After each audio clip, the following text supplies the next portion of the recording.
Oi, gente querida, bom dia. Estamos em isolamento, mas nós não estamos sozinhos. Temos uma comunidade olhando, pensando e orando por nós.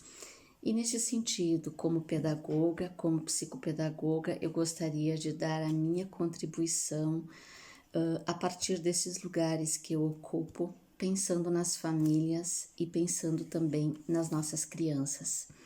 O estar em casa pode estar sendo muito difícil para os adultos, mas tenhamos certeza que também é para as crianças.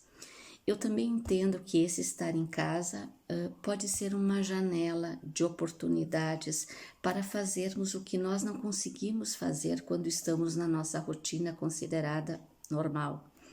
Se para o adulto está difícil organizar uma nova rotina, para as crianças também é difícil. Eu tenho escutado, eu tenho assistido um verdadeiro bombardeio de sugestões de atividades para as crianças e eu confesso que eu fico preocupada com os excessos.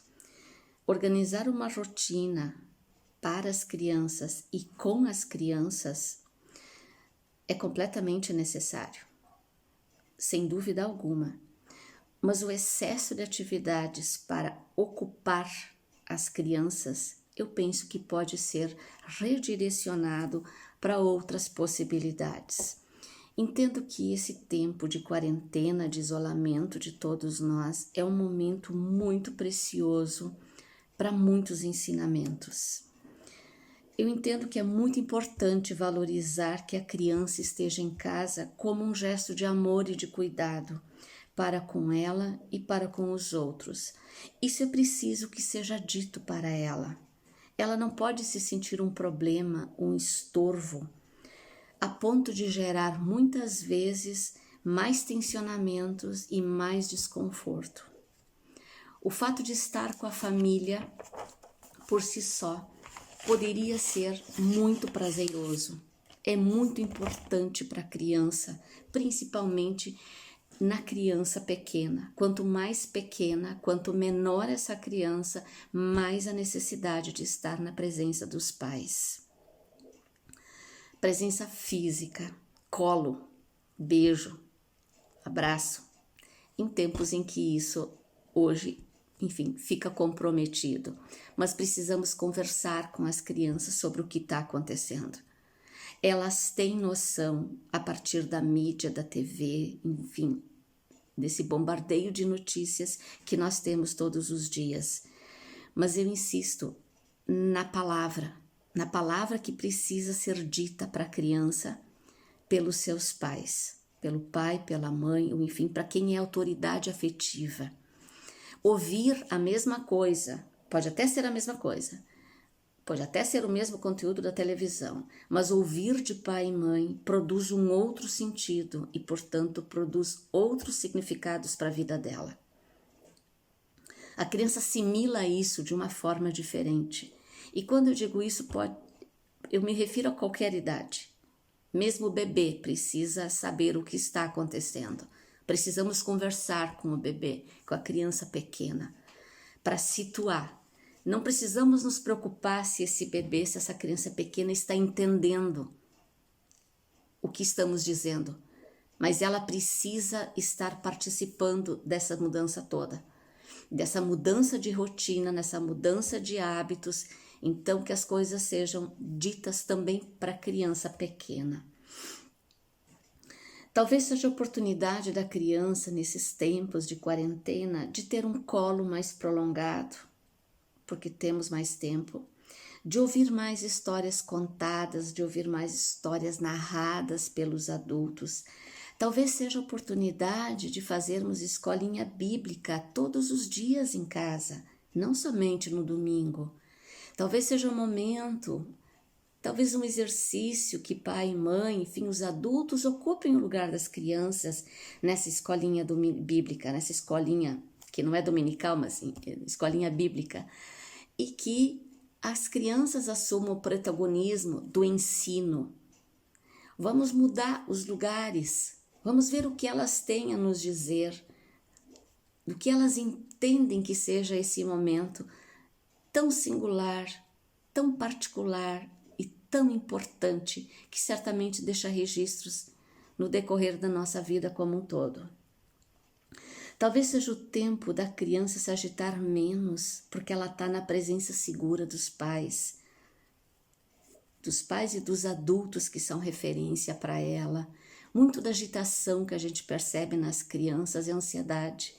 Ansiedade pela falta, ansiedade pela saudade.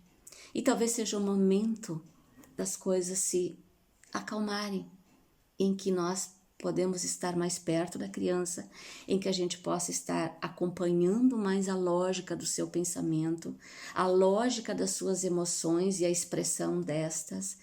Talvez seja esse o momento que Deus está nos dando de nos conectarmos mais e melhor com as nossas crianças. Talvez julgar menos, talvez rotular menos, talvez enquadrar menos.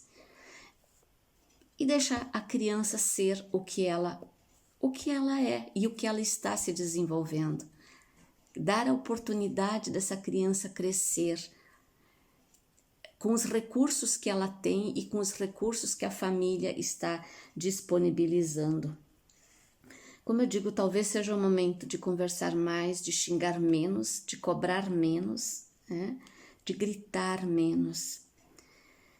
Talvez seja o momento de fazermos aquela receita de bolo, de alguma guloseima gostosa para comermos juntos. Para a criança isso tem um valor muito grande. Muitas vezes se faz isso na escola, mas tem outro sentido fazer em casa. O significado é completamente diferente. Talvez seja o momento da criança conseguir simbolizar a saudade que ela tem da escola, dos colegas, desenhando, escrevendo mensagens à maneira dela, enviando vídeos, enviando áudios. Porque a saudade é um aspecto muito difícil da criança conseguir lidar.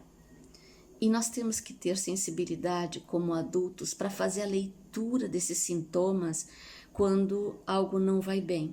A criança tem dificuldades em lidar com a saudade. E a gente precisa ficar atento. Quem trabalha com criança pequena sabe do que eu estou falando. A gente precisa ter muita sensibilidade, muita habilidade emocional para fazer a leitura atenta e cuidadosa desses sintomas. Gente querida, eu desejo que esse tempo seja um tempo de fortalecimento de vínculos de afeto, de empatia, de generosidade, enfim, que seja um tempo dentro de casa, mas um tempo que nos é dado como uma oportunidade de olharmos também para dentro da nossa casa, de olhar para os que estão lá dentro e enxergá-los como eles são e não como nós gostaríamos que eles fossem. Fica o meu abraço para cada um, para cada uma. Cuidem-se, cuidemo-nos. Deus está conosco. E esperemos que em breve, num tempo que nós não sabemos o que significa esse breve, estaremos juntos. Deixo um grande abraço e que Deus abençoe a todos nós.